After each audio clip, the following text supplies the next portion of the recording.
So I got asked, so I got asked the other day if we could make kids taller. Yes, you can.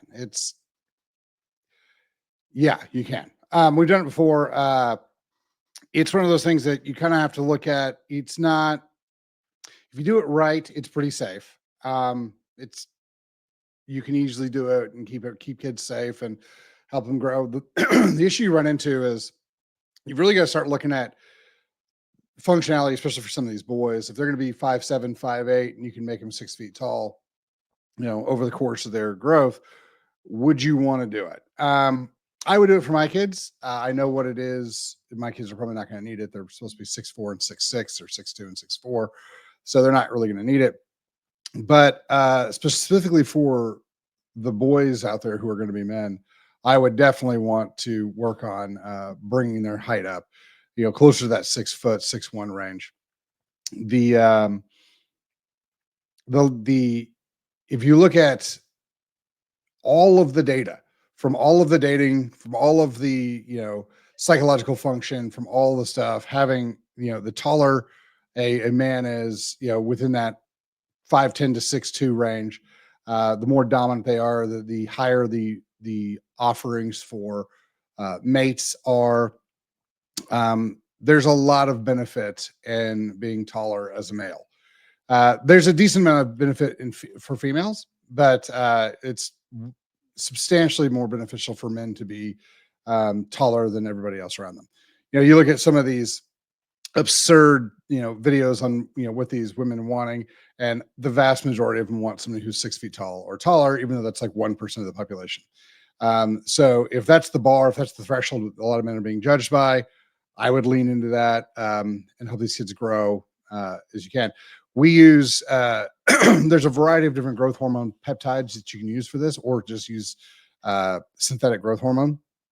I would recommend that you use growth hormone that is derived from your own body. So I would use some of the secrecogs that your body uses to produce your own growth hormone. Hey, Stinson. That would be my recommendation. The thing that you have to recognize about this is that this is the same thing as with a lot of the androgens and all of the anabolics and stuff like that. When you're adding these things in, you have to understand the entire complement of the chemistry that's going on around it. So to do this properly, safely, and make everything function the way you want it to, you have to look at where the growth plates are. You want to look at the parents and be like, okay, your parents are both X tall, uncles and aunts are X tall.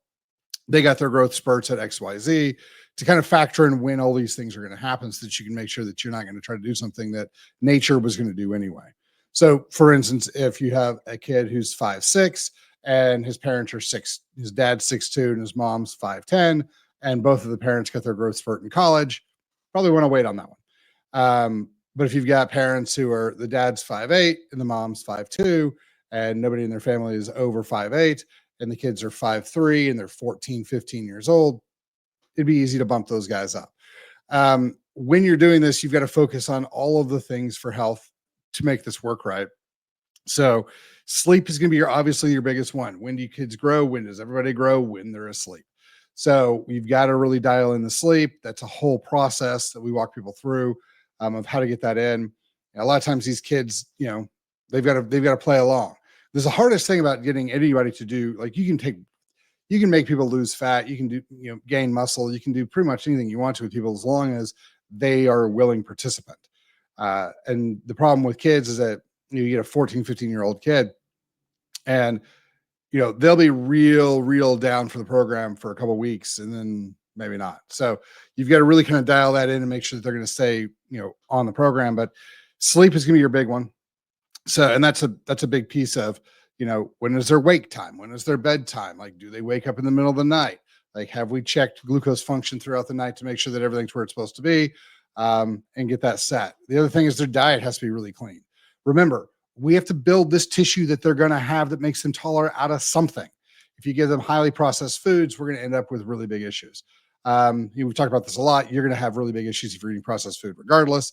But if you're trying to then grow yourself taller and grow yourself, even, just add muscle, and you're packing on processed foods, it's going to create wildly problematic issues down the road. You're looking at, diabetes and dementia, and you're looking at massive, fat gain, and you're looking at, all sorts of other endocrine issues. You're looking at all sorts of problems with overall health if you don't get the processed foods out and get the nutrition where it's supposed to be. Um, like I said, you got to build the body out of something. So, making sure that all of the nutrients are there for the person to grow with is wildly important. Before you start adding any of the peptides that are going to increase the growth hormone and cause the growth to happen. Um, and then I usually like to make sure that people are going through. And one of the big things is that no matter where you are, you're going to need to go in and get chiropractic adjustments.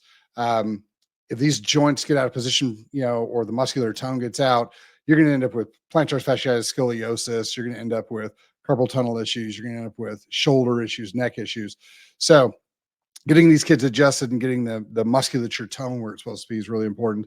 And you can do that with some pretty simple exercises. But once those things are all put together properly and you start adding in the peptides, you start to see it work pretty well. We had a 17-year-old who we grew, I want to say, between half and 3/4 of an inch in about 4.5, 5 months.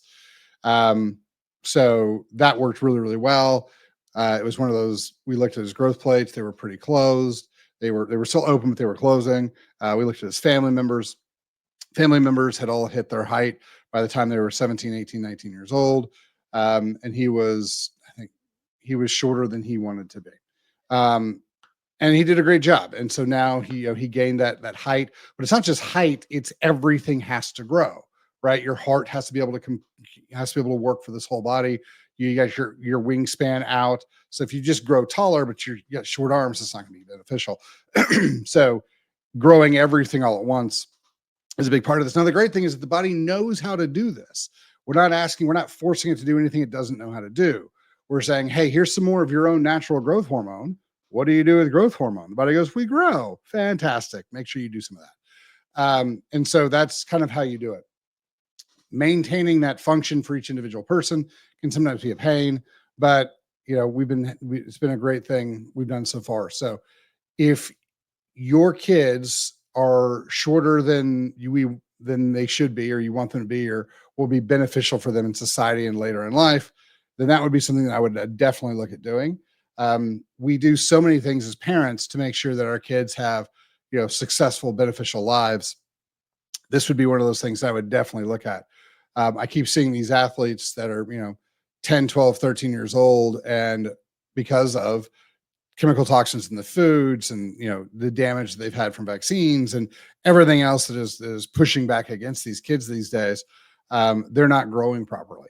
And that would be one of those things that you can fix that, and you can still stay. I would tell you, you can still stay mostly in the idea of they're doing it naturally and healthy. And the reason I say that is because you're using their own growth hormone to make them grow taller. It's an easy part of endocrinology that we just don't talk about very much. But this is one of those things that is not only beneficial for the person from a social structure standpoint, from a, finding, mates or relationship function. It's just so much easier. And if you're wondering about it, just go Google, just start looking at, like, if you have a boy and who you're like, oh, this kid might be 5'7", 5'8" at its tallest, go look up, start doing some research on what it's like to be a 5'7", 5'8", man. As far as how easy is it to find dates and stuff like that, you run through all of these women and all of these, it pops up online all the time. People ask me about it all the time. These women who are sixes, like solid sixes, and like they demand 6 feet or taller. And you're like, it's 1% of the population. Like, you have not earned that. But that's where everybody is at. And so if you can take your kids and be like, oh, all right, society is going to give them, easier mating choices, more, prestige, higher chances of, political and corporate aspirations. If they were taller, then I would definitely look at that. Doing it slowly and doing it safely would be one of the big pieces. But you can do it with peptides, and it's not super difficult for the kid. As long as everybody's kind of on board with making sure that they're where they're supposed to be. There's a variety of different peptides you can use. Depends on the kid, depends on what you're trying to do, depends on how much growth you're trying to get and how you're trying to activate it. A couple of little factors, Samorelin, Ipamorelin, CJC. There's a variety of them. Dosage is going to depend upon the person and what their metabolic function can handle. But it's 100% not only thing that is possible, it's things that we've done. So if you guys have kids who you're wanting to be taller for whatever reason, girls or boys, I would look into it because it would definitely be one of those things that if you're trying to prepare your kid the best that you can for life, and you can instill in them, good math skills, good reading skills, that's gonna be fantastic. Good communication skills, it's amazing. But one of the things that we do every single day is we assess people by looking at them. So, if that's one of those things that you guys are looking to do, I would not only tell you it's possible, but I tell you that if you do it properly, it's safe and it's not super difficult, but it is, I would tell you, worth it. So if you guys have any other questions about it, hit us up, questions@chalmerswellness.com, or you can drop them in the comments and we'll chat later. Have a great day. Thanks for your time.